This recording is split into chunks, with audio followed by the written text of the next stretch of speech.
رضيت بالله ربا وبالإسلام دينا وبمحمد نبيا.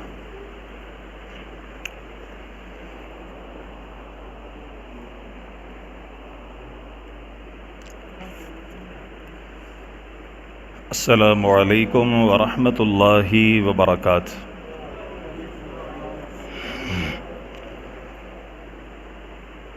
إن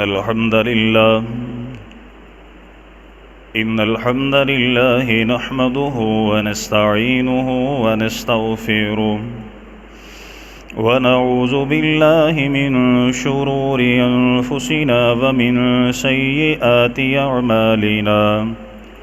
من يهده الله فلا مضل له ومن يضلله فلا هادي له. وأشهد أن لا إله إلا الله وحده لا شريك له. وأشهد أن محمدا عبده ورسوله. أما بعد فإن خير الحديث كتاب الله وخير الهدي هدي محمد صلى الله عليه وسلم وشر الأمور محدثاتها وكل محدثة بدعة وكل بدعة ضلالة وكل ضلالة في النار. يا أيها الذين آمنوا اتقوا الله حق تقاته ولا تموتن إلا وأنتم مسلمون. يا أيها الناس اتقوا ربكم الذي خلقكم من نفس واحدة وخلق منها زوجها وبث منهما رجالا كثيرا ونساء. واتقوا الله الذي تساءلون به والأرحام إن الله كان عليكم رقيبا. يا أيها الذين آمنوا اتقوا الله وقولوا قولا سديدا يصلح لكم أعمالكم ويغفر لكم ذنوبكم ومن يطع الله ورسوله فقد فاز فوزا عظيما. أما بعد فأعوذ بالله السميع العليم من الشيطان الرجيم من همزه ونفخه ونفسه. بسم الله الرحمن الرحيم. وتولى عنهم وقال يا أسفا على يوسف وابيضت عيناه من الحزن وهو كظيم. اللهم رب اشرح لي صدري ويسر لي أمري واحلل عقدة من لساني يفقه قولي واجعل لي وزيرا من أهلي. اللهم رب زدني علما اللهم رب زدني علما اللهم رب زدني فهما. اللهم إنا نسألك الهدى والتقى والعفاف والغنى. اللهم ارزقنا شهادة في سبيلك يا رب العالمين. واجعل موتنا في بلدك أو بلد رسولك يا أرحم الراحمين. اللهم رب يسر ولا تعسر وتمم بالخير يا أرحم الراحمين.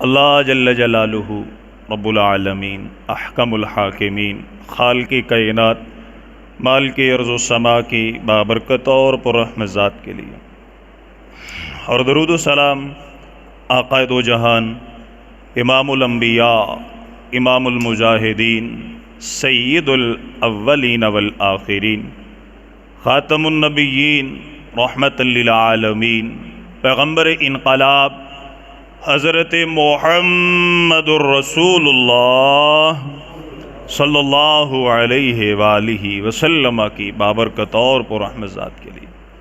ذی وقار میرے محترم معزز عزیز ساتھیوں، بھائیوں، دوستوں، صاحبوں، عزیزوں، میری دلی دعا ہے میرا خالق میرا مالک ہماری آج کی حاضری اپنی بارگاہ میں قبول فرمائے، آمین۔ اللہ تعالیٰ قبول فرما کر ہماری نجات، ہمارے والدین، اساتذہ کرام و سنین، اللہ تعالیٰ تمام اہل و عیال، تمام انسانیت کی ہدایت اور ہدایت کے بعد نجات کا ذریعہ بنائے، سبب بنائے۔ اللہ تعالیٰ ہم سب کا خاتمہ بالایمان فرمائے، خاتمہ بالخیر فرمائے، آمین ثم آمین۔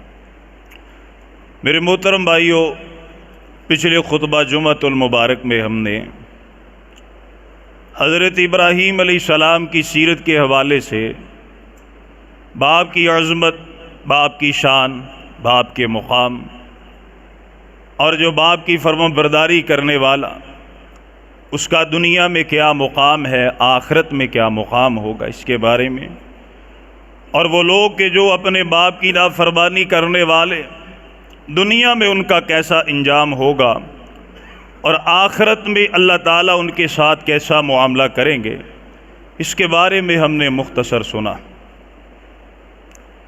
اور آخر میں ہم نے دعا بھی کی کہ یا اللہ تو خالق ہے، مالک ہے، دلوں کو پھیرنے والا ہے۔ جس طرح آج کے دور میں ماں کی بڑی عزت، بڑی شان، بڑی قدر، ماں کی بڑی فرما برداری کی جاتی ہے، یا اللہ ہمیں اسی طرح اپنے باپ کی عزت، قدر، توقیر کرنے کی توفیق عطا فرما، یا اللہ اس کا ادب کرنے کی توفیق عطا فرما۔ ہم نے یہ بھی اللہ سے دعا کی کہ یا اللہ والد گرامی کی اطاعت اور فرما برداری میں جو کمی کوتاہی ہو گئی اور جو ہو رہی ہے وہ معاف فرما، کیونکہ والد کا مقام، اس کی شان واللہ کوئی اپنے الفاظ میں بیان نہیں کر سکتا۔ یہ میں خطابت کے جوش میں بات نہیں کر رہا، واللہ اس جمعے کے علاوہ اگر میں 4 مزید جمعے بھی پڑھاؤں تو والد کی شان بیان ہو سکتی نہیں۔ یہ صرف ایسے نہیں کہ لفاظی ہے کہ میں مطمئن کرنے کے لیے، حقیقت یہ ہے کہ باپ کا مقام اور عظمت قرآن اور حدیث میں اتنی بیان کی گئی ہے کہ کوئی بھی عالم دین اور کوئی خطیب اسے اپنے الفاظ میں بیان نہیں کر سکتا۔ لیکن افسوس اس بات کا ہے کہ ہمارے خطباء عدل اور انصاف سے کام نہیں لیتے۔ جگہ جگہ پر باپ، ماں کی شان، ماں کا مقام، ماں کی عظمت اور باپ کی ساری قربانیوں کو پسے پشت ڈال دیا جاتا ہے۔ کہیں فٹ پاتھ کے اوپر کوئی میت ملتی ہے، بے گور و کفن ملتی ہے، اجڑی ملتی ہے، وہ میت کے جس کے جسم کو زمین کے کیڑے مکوڑے چاٹ کھاتے ہیں، جب اسے جا کے دیکھتے ہیں تو پتہ چلتا ہے یہ کسی باپ کی میت ہے۔ یہ اولڈ ہاؤس اس ہستی کے ساتھ کہ جس ہستی کو اللہ تعالیٰ نے پیارے پیغمبر ناطق وحی کی زبان سے جنت کا بہترین دروازہ قرار دیا، یہ اولڈ ہاؤس اس جنت کے دروازوں سے بھرے پڑے ہیں۔ وجہ کیا ہے ذکر نہیں کیا جاتا؟ آئیں ذرا توجہ فرمائے، بات میری ہو تو اختلاف کیجئے۔ باپ کی محبت اور باپ کی قدر اور باپ کے دل میں اولاد کے لیے جتنا پیار ہے واللہ میں اور آپ اسے سمجھ نہیں سکتے۔ آئیں قرآن کی زبان میں سمجھتے ہیں۔ سورہ یوسف علیہ السلام ہے، آیت نمبر 84 ہے۔ جب حضرت یوسف علیہ السلام کو بھائیوں نے کنویں میں پھینک دیا،